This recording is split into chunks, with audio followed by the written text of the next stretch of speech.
مگر وٹھل میرے اور اس کے درمیان آ گیا۔ اس نے دوسرے ہاتھ سے میرا بازو پکڑ لیا۔ مولا نے دیوانہ وار وٹھل کے گریبان پر ہاتھ ڈال دیا اور کچھ دیکھے بغیر وحشت زدہ انداز میں اس کی تھوڑی پر مکہ مارا۔ وہ بری طرح گالیاں بک رہا تھا۔ وٹھل نے حرکت نہیں کی۔ وہ مجھے اور جہانگیر کو اپنی آڑ میں لیے ہوئے جمع کھڑا رہا۔ مولا نے وٹھل کے سینے پر بے طرفے گھوسے مارے۔ اسے چھوڑ دے چاچا، اس نے چلا کے کہا، اس رنڈی کے جنے کو چھوڑ دے۔ میرے کانوں میں آگ بھڑک اٹھی۔ میں وٹھل کے ہاتھ سے اپنا بازو چھڑا کے اس کی طرف چھپٹا، مگر وٹھل نے ٹانگ مار کر مجھے زمین پر گرا دیا اور دوبارہ پکڑ کر جھڑکنے لگا۔ مولا خود ہی اچانک رک گیا۔ وہ وٹھل کو چند ہی گھوسے مار سکا۔ اسے شاید وٹھل کا چہرہ دیکھنے کا موقع مل گیا تھا۔ وہ پیچھے ہٹ گیا۔ اس کے پیچھے ہٹتے ہی ہجوم میں سے بہت سے لوگ ہماری جانب بڑھے۔ بعض نے جہانگیر کی پیشانی صاف کرنا چاہی، مگر وٹھل نے انہیں روک دیا اور جہانگیر کا ماتھا اپنے دامن سے خشک کیا۔ وٹھل جہانگیر کی طرف متوجہ تھا۔ چند لمحوں کے توقف کے بعد ہی میں نے مولا کی تلاش شروع کر دی۔ مجھے ذرا سی دیر ہو گئی۔ اوپر بالا خانوں پر کھڑی ہوئی عورتوں میں سے کسی نے کپڑا پھینک دیا تھا۔ وٹھل نے اپنے ہاتھ سے جہانگیر کے پٹی باندھی۔ آگے کچھ دور نکڑ پر ایک انگریزی شفا خانہ تھا۔ ہمارے ساتھ کئی آدمی چلے۔ پھر ابھی کمپاؤنڈر جہانگیر کی مرہم پٹی کر ہی رہا تھا کہ ایک برقع پوش عورت بے تابی سے مطب میں داخل ہوئی اور نقاب الٹ کے جہانگیر سے لپٹ گئی۔ یہ کیا ہو گیا رجو؟ وہ ہذیانی انداز میں بولی۔ وہ اکیلی نہیں تھی۔ ڈاکٹر کے اشارے پر اس کے ساتھ آنے والے دونوں آدمیوں نے اسے جہانگیر سے جدا کیا۔ دونوں آدمیوں کی وضع قطع سے ان کے پیشے کا صاف پتہ چلتا تھا۔ میرا دل ڈوبنے لگا۔ میں نے غور سے عورت کو دیکھا، مگر وہ فریال یا فاربا میں سے کوئی نہیں تھی۔ وہ 1.5 عمر کی ایک گوری چٹی عورت تھی۔ اس کا ناک نقشہ ترشا ہوا تھا۔ میں نے ذہن پر بہت زور دیا، مگر خاندان کی کوئی ایسی عورت میرے ذہن میں محفوظ نہیں تھی۔ وہ جہانگیر کو رجو کے نام سے مخاطب کر رہی تھی۔ یک بارگی خیال آیا کہ کہیں مجھے دھوکہ تو نہیں ہوا ہے، مگر اتنا بڑا دھوکہ میری آنکھیں نہیں کھا سکتی تھی۔ وہ یقیناً جہانگیر تھا، میرا چھوٹا بھائی۔ جب میں گھر سے نکلا تھا تو اس کی عمر 8-9 سال سے زیادہ نہیں تھی۔ یہ اسی کا چہرہ تھا۔ اب وہ بڑا ہو گیا تھا۔ 16-17 سال کا دبلا پتلا لمبا سا لڑکا۔ اس کا قد میری طرح اٹھ رہا تھا، لیکن اس کی آنکھیں ابھی تک کچی کچی تھیں۔ وہ پٹ پٹاتی نظروں سے ہم دونوں کو دیکھ رہا تھا۔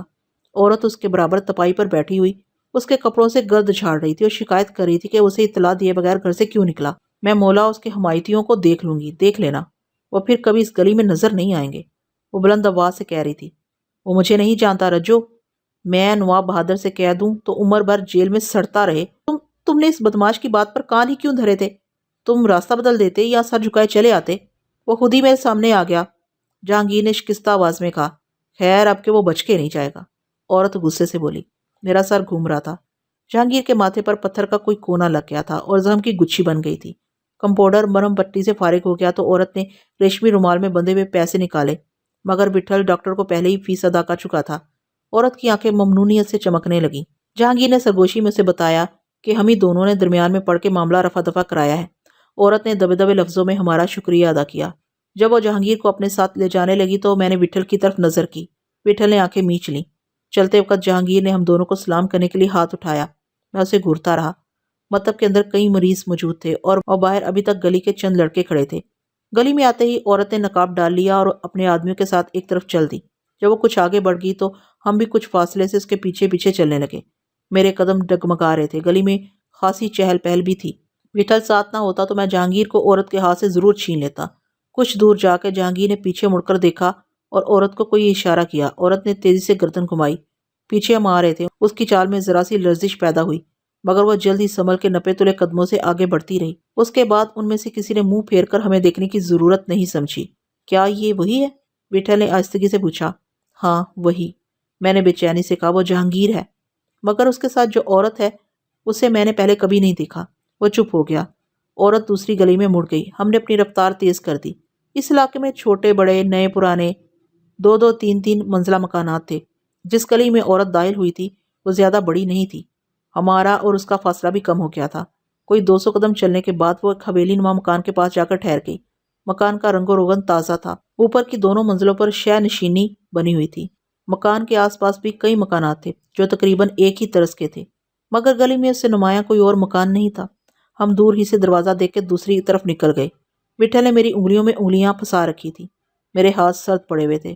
وٹھل مڑ کے پھر چوڑی گلی میں آ گیا اور جدھر جہانگیر کو ہم نے پہلی بار مولا سے دست و گریباں دیکھا تھا اس جگہ سے نزدیک ایک تنگ ہوٹل میں آ بیٹھا۔ ہوٹل ایک مکان میں واقع تھا۔ بیٹھنے کے لیے ادھر ادھر تپائیاں پڑی ہوئی تھیں۔ دیواریں کالی تھیں۔ دیگوں کے پاس بیٹھے ہوئے ہوٹل کے آدمی نے ہمیں پہچان لیا اور مسکراہٹ کے ساتھ ہمارا استقبال کرتے ہوئے بیرے کو میز صاف کرنے کا حکم دیا۔ ہماری آمد پر ہوٹل میں بیٹھے ہوئے کئی لوگوں کی نگاہیں ہماری جانب اٹھنے لگی۔ ممکن ہے ان میں سے بعض نے ہمیں کچھ دیر پہلے دیکھا ہو۔ تم یہاں کیوں آ گئے؟ میں نے ویشے سے پوچھا۔ ذرا دیر ٹھہر، وہ درشتی سے بولا، کہیں وہ پھر نہ نکل جائے۔ نہیں، وٹھل اپنی انگلیاں چٹکھاتے ہوئے بولا، اتنی جلدی نہیں۔ تم نے اس عورت سے بات کیوں نہیں کی؟ میں نے مضطرب لہجے میں کہا۔ لاڈلے، وہ تنک کے بولا، چین سے بیٹھا رہا۔ شاید وٹھل کو میرے یقین پر شبہ تھا۔ 8 سال سے زیادہ ہو گئے تھے، لیکن گھر کے ایک ایک آدمی کا چہرہ میری آنکھوں میں نقش تھا۔ میرے تو چہرے ہی میں بہت بڑی تبدیلی ہو گئی ہوگی، اس لیے جہانگیر مجھے نہیں پہچانا۔ ہوش کا جتنا زمانہ میں نے اسے دیکھتے ہوئے گزارا تھا، اتنا وقت اسے نہیں ملا تھا۔ وہ مجھے بھول سکتا تھا، مگر میں اسے کیسے بھول جاتا؟ یہ وہی جہانگیر تھا جس کے کپڑے گندے ہو جاتے تو میں انہیں بدل دیتا تھا۔ میں اکثر اسے اپنے ہاتھوں سے کھانا کھلاتا تھا۔ وہ روز مجھے اپنا سبق سناتا تھا۔ جب بھی گلی میں نکل جاتا تو میں اس کے کان پکڑ کر اسے گھر واپس لاتا۔ وہ مجھ سے روٹھ جاتا تھا، امی سے رو رو کے میری سختیوں کی شکایت کرتا تھا۔ جب کورا گھر میں آئی تھی تو وہ بہت خوش تھا، ہر وقت اسی کے گرد منڈلاتا رہتا تھا۔ مجھے یاد آیا اس نے فمی سے کہا کہ وہ ہمیشہ کے لیے کورا کو اپنے گھر میں روک لے۔ اس نے کورا کو گڑیا باجی کا لقب دیا تھا۔ کبھی کبھی وہ اتنی ذہانت کی باتیں کرتا تھا کہ امی اور ابا دنگ رہ جاتے تھے۔ اسے یہاں اس بازار میں دیکھ کر میرے ذہن میں ہر لمحے ایک نیا وسوسہ اٹھ رہا تھا۔ وٹھل کو علم نہیں تھا کہ مجھے ایک ایک پل کاٹنا دوبر ہو رہا ہے۔ بیرا بلائی سے بری ہوئی چائے کی پیالی میز پر رکھ گیا۔ میرا جی چاہا کہ میں پیالی وٹھل کے منہ پر مار دوں۔ اسے اس وقت چائے کی طلب ہو رہی تھی۔ وٹھل نے مجھے چائے پینے کے لیے اصرار نہیں کیا۔ میری چائے رکھے رکھے ٹھنڈی ہو گئی۔ وٹھل نے 2-3 گھونٹوں میں پیالی حلق میں انڈیل لی۔ ابھی ہمیں بیٹھے ہوئے زیادہ دیر نہیں ہوئی تھی کہ سامنے کی تپائی سے ایک شخص سر کھجاتا جھجکتا ہوا ہمارے پاس آیا۔ کیا پردیسی ہو حضرت؟ اس نے لفظ چباتے ہوئے کہا۔ وٹھل نے اس بات میں سر ہلایا۔ اپن نے پہلے ہی جان لیا تھا کہ پردیسی سیاح ہو۔ وہ تیزی سے بولا، لڑکا بابو کو بچا لیا حضرت۔ مولا بے ہوش کر کے دم لیتا۔ ادھر کسی میں اتنا زور نہیں تھا کہ کبیرے شاہ کے مرغے پر ہاتھ ڈالتا۔ رجو کی قسمت اچھی تھی، آپ لوگ وقت پر پہنچ گئے۔ ایک بات بولیں؟ وہ اپنا چہرہ ہمارے قریب کرتے ہوئے سرگوشی میں بولا، آزو بازو سے ہوشیار رہنا۔ مولا نے کبیرے شاہ سے جا کر بولا ہوگا۔ بھروسہ نہیں کہ کبیرہ کلدار سمجھ کے چپکا بیٹھا رہے۔ تمہارا کیا مطلب ہے؟ وٹھل نے بھاری آواز میں کہا۔ کام کی بات بولتا ہوں سرکار، چکر میں ہی درا کے پھنس گیا ہوں۔ 20 سال ادھر مغز مارتے ہوئے ہو گیا، یہ زمین سسرا پاؤں سے چپک گیا ہے۔ مطلب صاف ہے، اس طرف ناگ پوری سانپ کبیرے شاہ کا سکہ چلتا ہے، حالی بھی نہیں چلتا، کلدار بھی نہیں چلتا۔ وہ ادھر ادھر دیکھ کر ہنس کر بولا، حیدرآباد میں ریاستی سکوں کو حالی اور انگریزی چھاپ کے سکوں کو کلدار کہتے تھے۔ دونوں سکے ایک ساتھ رائج تھے۔ ہمیں کلدار کہنے سے اس کی مراد تھی کہ ہم ریاست سے باہر کے لوگ ہیں۔ اور یہ لڑکا کون تھا؟ وٹھل نے تلخی سے پوچھا۔ یہ رجو تھا۔ رجو؟ نواب زادہ سریلی خانم کا بیٹا؟ سریلی خانم؟ نواب زادہ؟ وٹھل الجھے ہوئے لہجے میں بولا۔ ہاں، سریلی خانم۔ وہ اشتیاق سے بولا، خانم کا نام اب سریلی خانم ہی پڑ گیا ہے۔ وہ کوئل کتنا کوکتی ہے۔ نواب عالم تاب بہادر نے اسے سریلی خانم کا خطاب دیا تو یہی نام پڑ گیا۔ اب بس قسمت والوں ہی کو سریلے کے گلے کا جادو دیکھنے کو ملتا ہے۔ کیوں؟ کیا وہ محفل نہیں سجاتی؟ ہے وہ سینے پر ہاتھ رکھ کے سرد آہ بھرتے ہوئے بولا، جب سے اس نے گانا بند کیا ہے ادھر بازار آدھا رہ گیا ہے۔ اب وہ صرف دربار سرکار میں جا کے گاتی ہے۔ میں کیا بولوں، ایک زمانہ تھا کہ دور دور سے لوگ اس کا جلوہ دیکھنے اور اس کی آواز کی شراب پینے آتے تھے۔ خانم نے کئی سال ہوئے اپنی دکان بند کر لی ہے۔ ایسی چلمل ڈالی کے لوگ دیدار تک کو ترس جاتے ہیں۔ اب تو صرف ٹھرا تاڑی ہی رہ گیا ہے۔ خیر اب بھی لوگ ہیں۔ وہ کسمسا کے بولا، بازار کبھی بند نہیں ہوتا، اس پنجرے میں روز نیا نیا پنچھی آتا ہے۔ ابھی بولو حضرت، کہیں چلنا ہے؟ وہ زیر لب مسکراہٹ سے بولا، آج کل تو بازار میں رونق آئی ہوئی ہے، کل ہی بنارس سے ایک نئی مینا آئی ہے۔ کیا یہ لڑکا رجو خانم کا بیٹا ہے؟ وٹھل کے استفسار پر اس نے منہ بنایا، لوگ ایسے ہی بولتے ہیں، سریلی خانم بھی اسے بیٹا ہی کہتی ہے۔ ابھی کوئی 1.5 سال ہوئے بازار کے لوگوں نے اس لڑکے کو خانم کے ساتھ دیکھا تھا، ہوگا کسی نواب ہی کے نطفے سے۔ سریلی نواب سے کم کسی آدمی کو گھاس نہیں ڈالتی۔ صورت شکل سے بھی رجو نواب زیادہ لگتا ہے۔ بچوں کی ناک ٹیری ہی رہتی ہے، کسی سے ملتا جلتا نہیں، زیادہ تر گھر میں پڑا رہتا ہے، خانم نے اسے پڑھانے لکھانے کا بھی گھر میں ہی انتظام کیا ہے۔ صبح ایک مولوی اور شام کو پتلون کوٹ پہنے ہوئے ایک عیسائی ماسٹر آتا ہے۔ عرصے سے خانم مہینوں مہینوں کے لیے بڑے بڑے راجوں مہاراجوں نوابوں کے بلاوے پر گانے کے لیے جاتی رہی ہے۔ وہیں کسی نواب سے آشنائی ہو گئی ہوگی۔ لوگ بولتے ہیں کہ سریلے اسے اپنی ماں کے پاس بھوپال میں رکھا ہوا تھا۔ ماں مر گئی تو لڑکے کو پھر ادھر اپنے پاس لے آئی۔ پہلے چھپاتی تھی، اب اسے چھپانے کی ضرورت نہیں۔ نواب بہادر کے ہاں سے اسے اتنا مل جاتا ہے کہ کہیں پستے چلا سکتی ہے۔ کچھ چڑی مار یہ بھی بولتے ہیں کہ خانم کی جاتی جوانی نے انگڑائی لی ہے، لڑکے کو تیار کر رہی ہے۔ اندر کا حال نیلی چھتری والا جانتا ہے۔ لڑکے کی اٹھان بس کرو، وٹھل نے ترشی سے اس کی بات کاٹ دی۔ کیا حضرت؟ وہ ناگواری سے بولا۔ آپ ہی کی بات کا جواب بول رہا تھا۔ کیا خانم اکیلی رہتی ہے؟ میں نے اضطراب سے پوچھا، لیکن بٹھل اس کا جواب سننے سے پہلے ہی اٹھ گیا تھا۔ اس نے کرتے کے اندر بنٹی کی جیب سے 10 روپے کا نوٹ نکال کر اس شخص کی ہتھیلی پر رکھ دیا اور مٹھی بند کر دی۔ وہ آدمی تیزی سے پلکیں چپکانے لگا۔ اس نے جھک کے 2 مرتبہ ہمیں سلام کیا۔ ہم ہوٹل سے باہر آ کے تو وہ بھی تیزی کے ساتھ چبوترے سے کود گیا۔ کہیں چلیے گا نہیں؟ وہ تذبذب سے بولا۔ نہیں، بٹھل نے سر جھٹک کے انکار کر دیا۔ پھر رات کو آئیے گا نا؟ وہ جھجکتے ہوئے بولا۔ ہاں شاید آ جائیں، میں اسی ہوٹل کے آس پاس ملوں گا۔ اس نے گردن ہم کرتے ہوئے مدھم آواز میں کہا۔ نہیں نظر آؤں تو خلیفہ جمعہ کو پوچھ لیجیے گا، یہاں سب لوگ بندے کو اسی نام سے پکارتے ہیں۔ منٹا میں حاضر آ جاؤں گا۔ لطف نہ آ جائے تو گردن کٹوا دیجیے گا۔ دیر تک یاد رکھیے گا کہ کسی خادم خلیفہ جمعہ سے ملاقات ہوئی تھی۔ وہ اسی طرح باتیں کرتا ہوا ہمارے ساتھ چلتا رہا اور ہم سے ہوٹل کا پتہ پوچھنے لگا۔ وٹھل نے کچھ نہیں بتایا اور جب برہمی کا اظہار کیا تو وہ واپس ہو گیا۔ ہم محبوب کی مہندی کے علاقے سے نکل آئے۔ اندھیرا بڑھ گیا تھا۔ بس اسٹینڈ پر آتے آتے کھمبوں کی روشنیاں جل گئیں۔ وٹھل کے کرتے کے دامن پر جہانگیر کے خون کے دھبے پڑے ہوئے تھے۔ اس نے کپڑے بدل لیے اور آنکھیں بند کر کے لیٹ گیا۔ میں اس کی صورت دیکھتا اور اپنی بوٹیاں نوچتا رہا۔ راستے بھر اس نے مجھ سے کوئی بات نہیں کی تھی۔ مجھے اب اپنے آپ سے ڈر لگ رہا تھا۔ ایسا لگتا تھا جیسے میرا سارا جسم کیچڑ میں سنا ہوا ہے اور مکھیاں پھنک رہی ہیں۔ خانم کے ہاں جانے میں وٹھل کے پس و پیش کی وجہ اب کچھ میری سمجھ میں آ رہی تھی۔ شاید وٹھل میرا لحاظ کر رہا تھا۔ وہاں جانے کے بعد مجھے اور نہ جانے کیا کیا دیکھنا اور سننا پڑے۔ کچھ وقت گزر جائے گا تو سب کچھ دیکھنے اور سننے کے لیے میری آمادگی بڑھ جائے گی، لیکن وٹھل کو یہ خیال نہیں رہا تھا کہ میرا سینہ بہت کشادہ ہے، وہ پھٹے گا نہیں۔ فمی کو بھری محفل میں 16 سنگار کیے ہوئے بیٹھے دیکھ کر بھی میری آنکھوں نے بنیائی نہیں کھوئی تھی۔ کمرے میں وٹھل کی گہری سانسوں کے سوا کوئی آواز نہیں تھی۔ ہمیں آئے ہوئے خاصی دیر ہو گئی تھی۔ جہانگیر کا چہرہ بار بار میری آنکھوں کے سامنے آ جاتا تھا۔ وہ مجھ سے چند ہی میل دور تھا۔ اتنے لمبے سفر کے بعد کہیں اس کی صورت نظر آئی تھی جب پیروں میں کٹے پڑ گئے تھے اور امید کے چراغ کی لو روز بروز کم ہوتی جا رہی تھی۔ اب بھی مجھے اس کی صرف ایک ہی جھلک نصیب ہوئی تھی۔ میں اسے اچھی طرح دیکھ بھی نہیں سکا تھا۔ وٹھل وہاں سے واپس چلا آیا تھا اور اب دوبارہ جاتا ہوا بھی معلوم نہیں ہوتا تھا۔ وہ پاؤں پھیلائے پلنگ پر لیٹا ہوا تھا لیکن سو نہیں رہا تھا۔ بہت دیر کے بعد اس نے چونک کر آنکھیں کھولی اور مجھے کرسی پر بے حس و حرکت بیٹھا ہوا دیکھ کر کروٹ بدلنے لگا۔ تو بھی کچھ کمر سیدھی کر لے، وہ بڑبڑاتے ہوئے بولا۔ میں نے ہنکاری بھری۔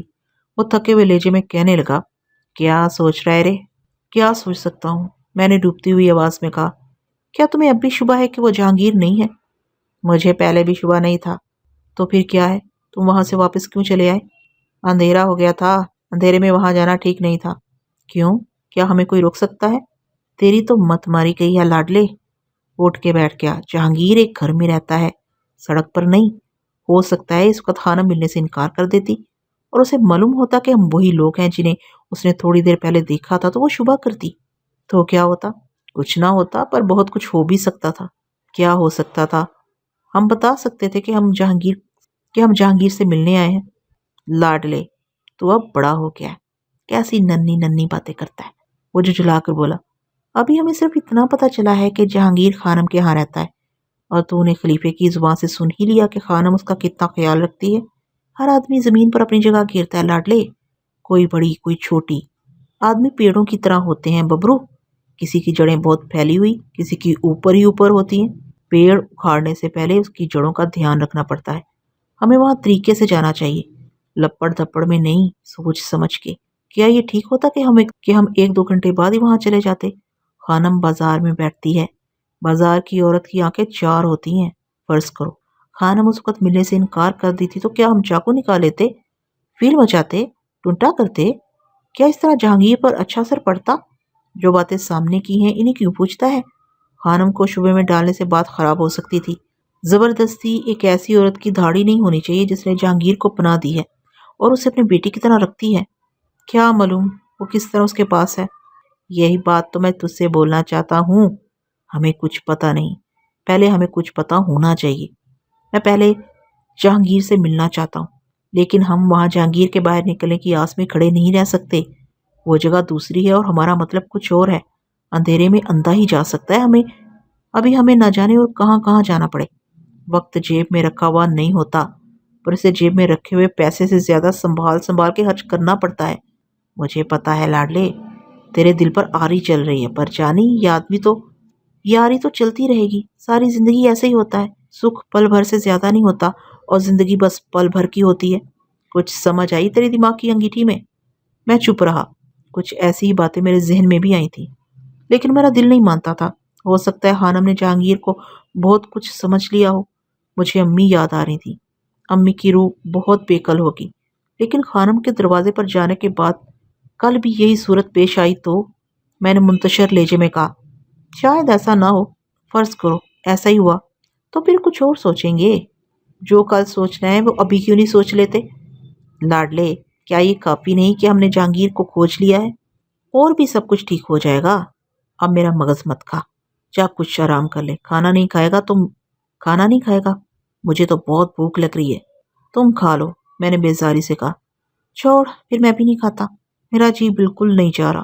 اس نے چادر تان لی۔ رات آہستہ آہستہ گزرتی رہی۔ بہت دیر ہو گئی، اس نے کروٹ نہیں بدلی۔ میں نے دروازہ کھول کے بیرے کو آواز دی اور اسے کھانا لانے کے لیے کہا۔ کھانا آ گیا، میں نے اسے اٹھایا، وہ جاگ ہی رہا تھا۔